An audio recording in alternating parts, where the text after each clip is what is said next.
देख रहे हैं डिजिटल मार्केट। देखो, वीडियो शुरू करने से पहले मैं बता दूं कि वीडियो एक एजुकेशनल पर्पज के लिए, अगर आप कोई भी फाइनेंशियल इन्वेस्टमेंट करते हैं तो अपने फाइनेंशियल एडवाइजर से सलाह लें या फिर बड़ी सोच समझ के साथ इन्वेस्टमेंट करें। अगर आपको कोई भी फाइनेंशियल लॉस होता है उसके लिए वीडियो रिस्पॉन्सिबल नहीं रहेगी। तो चलो दोस्तों, वीडियो शुरू करते हैं। देखो, आज हम जो बात करने वाले हैं गंगा फोर्जिंग लिमिटेड के बारे में बात करने वाले हैं। अगर आप चैनल पर नए हो तो चैनल को सब्सक्राइब कर लीजिए और लाइक या बेल आइकन को जरूर क्लिक कीजिए, ताकि हम जो भी इंफॉर्मेटिव वीडियो बनाते हैं वो आप तक सबसे पहले पहुंच पाए।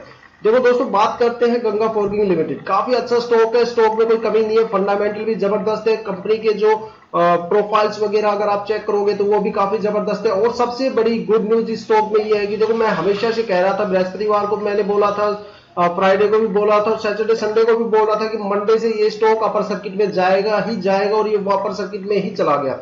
ठीक है, हालांकि बीच में इसका थोड़ा सा ब्रेक का थोड़ा सा गैप अप यहाँ पे देखने को मिला था। जो इसका अपर सर्किट था उसमें कुछ गैप अप चल रहे थे, लेकिन मंडे को इसका जो अपर सर्किट था वो बिल्कुल फाइनल था, क्योंकि डो जोन्स भी बिल्कुल पॉजिटिव चल रहा है, सेंसेक्स भी पॉजिटिव चल रहा है। साथ में क्या है कि जो एनवाईएसई न्यूयॉर्क स्टॉक एक्सचेंज है वो भी पॉजिटिव, मतलब एशिया यूरोप के जो भी मार्केट है लगभग सभी में सकारात्मकता चल रही है। साथ में गंगा फोर्जिंग लिमिटेड है, इस स्टॉक के अंदर यहाँ पे अपर सर्किट है। और करंटली अगर इक्विटी शेयर प्राइस की बात करें तो यहाँ पे 9 रुपए 27 पैसे के आसपास यहाँ पे पर इक्विटी शेयर है। और आज अगर इसकी ग्रोथ की बात करें तो स्टॉक में कम से कम 5% के आसपास यहाँ पे ग्रोथ देखने को मिलती है। अगर एक नजर इसके फंडामेंटल पे डाले तो फंडामेंटल क्या कहते हैं, चलो देखते हैं।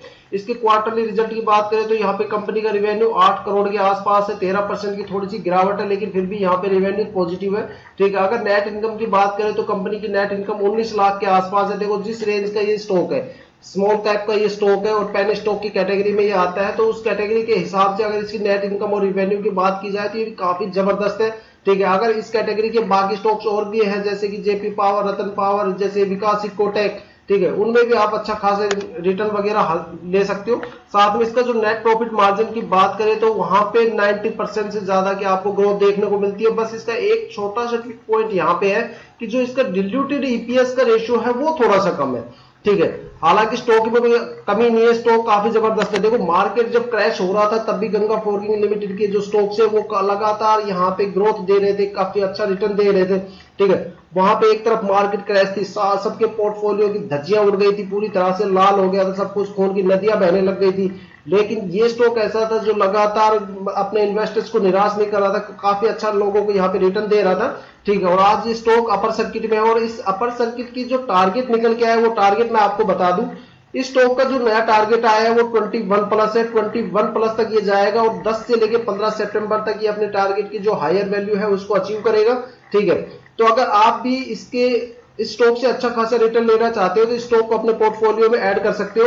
ठीक है, साथ में कुछ सुर्खियों पे नजर डालते हैं जो मार्केट में चल रही है इसके बारे में, कि भाई सबसे पहले तो मैं आपको यही बताऊंगा कि गंगा फोर्जिंग बिजनेस क्या है, इनका बिजनेस क्या है। देखो, कुछ यूजर्स नए आते हैं, वो बोलते हैं भैया ये क्या काम करते हैं, क्या मैन्युफैक्चरिंग करता है, क्या कुछ सिस्टम है इनका। तो देखो, ये जो मैन्युफैक्चरिंग करते हैं ना, इनके कुछ क्या क्या प्रोडक्ट्स है वो मैं आपको बताता हूँ। एक तो जॉब वर्किंग, मतलब ये जॉब से रिलेटेड जो सर्विसेज है वो देते हैं। साथ में इनकी क्या है कि जैसे ऑटोमेटिव कंपोनेंट वगैरह की भी मैन्युफैक्चरिंग वगैरह करते हैं, जिसमें इंजन के कंपोनेंट आते हैं, ट्रांसमिशन के कंपोनेंट आते हैं, ब्रेक कंपोनेंट आते हैं, सस्पेंशन वगैरह ये बनाते हैं। ठीक है, साथ में नॉन ऑटोमेटिव कंपोनेंट भी बनाते हैं, जैसे एग्रीकल्चर के आइटम हो गए, कंस्ट्रक्शन से रिलेटेड हो गया या माइनिंग से रिलेटेड हो गया। ठीक है, साथ में ओईएम प्रोडक्ट की सप्लाई भी वगैरह ये करते हैं। साथ में अगर एक्सपोर्ट इंपोर्ट का भी कुछ इंटरनेशनल मार्केट में इनका काम है, जैसे अडानी वगैरह का कुछ है इस तरह से।